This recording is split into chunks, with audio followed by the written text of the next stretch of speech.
want you to see it several times so that you can make sure that you can do it when you go to yourself. Again, we've measured the fullest part of our hips, we've subtracted 2 inches, and we've started with that basic pattern size. She's put them on just right now to where they're comfortable in the crotch. You can see again the pulling in the center of the crotch, so we're going to go ahead and clip that to release it.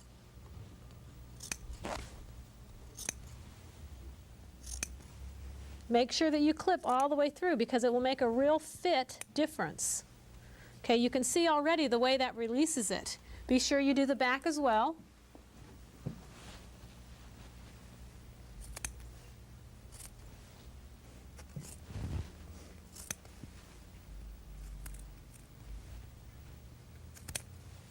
Okay, now you can see that the crotch is really quite a bit lower than it initially was. So I'm going to ask her to turn around and go ahead and pull that back up to where it's comfortable at your crotch, Sherry.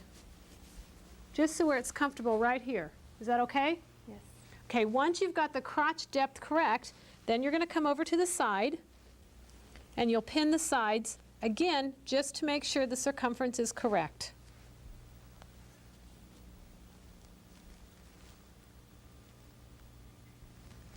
Okay, again we have the circumference is correct. It feels comfortable in her waist. Again, we don't want to overfit.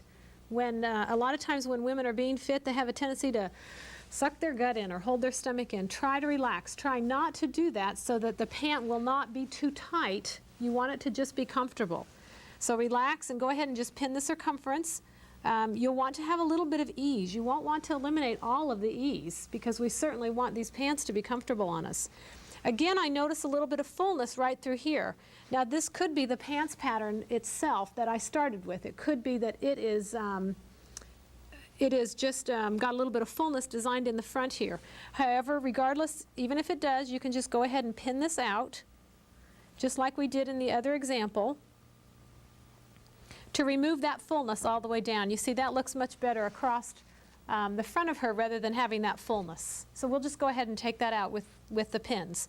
Now let's go ahead and go to the back. And you can see it is a little bit shy of her waist. Notice how it dips down here in the center back. We don't want that dipping. That's created because when the pant was made across here, it was not spread far enough. So we're going to create our own spread now at this point. If a purchased pair of pants is like this, there's no way to remedy this. However, in our muslin shell, we can make the correction. We'll make the correction by go ahead and slashing it from the center back over to the side seam to a pivot point, and we'll pull this up. This cut is going to extend right across the fullest part of her rear end, starting at the center back over to the side seam. Once I make that cut, and I'm going to go ahead and make it in both directions,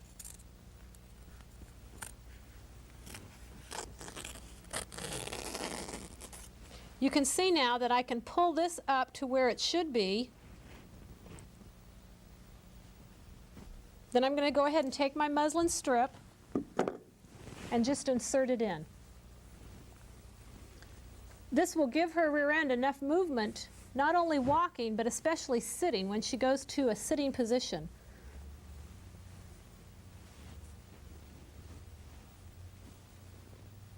It usually doesn't take much, but it makes all the difference in the world.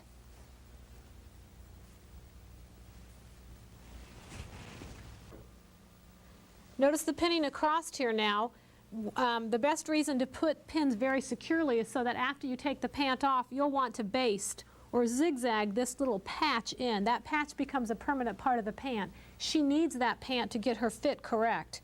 Now you'll notice that there's a little additional room. The waist fits where it should. It's straight across her back, but you'll notice this gapping down here again. And that's created by the extension here, but we're going to go ahead and take that out. And you can see as I tuck that up, it just completely pulls it out. I am tucking up more on this side. It's a little bit of a dart extending from one side to another. It doesn't have to be even going across the pant. Once that dart is taken up in the muslin shell, it will not resurface as you continue to make different styles of pants. There you can see how nice the back pant hangs. Now we'll want to just make sure that we locate her waist again. So we'll go ahead and we'll use the tape measure, and I'll ask her to put that around her waist.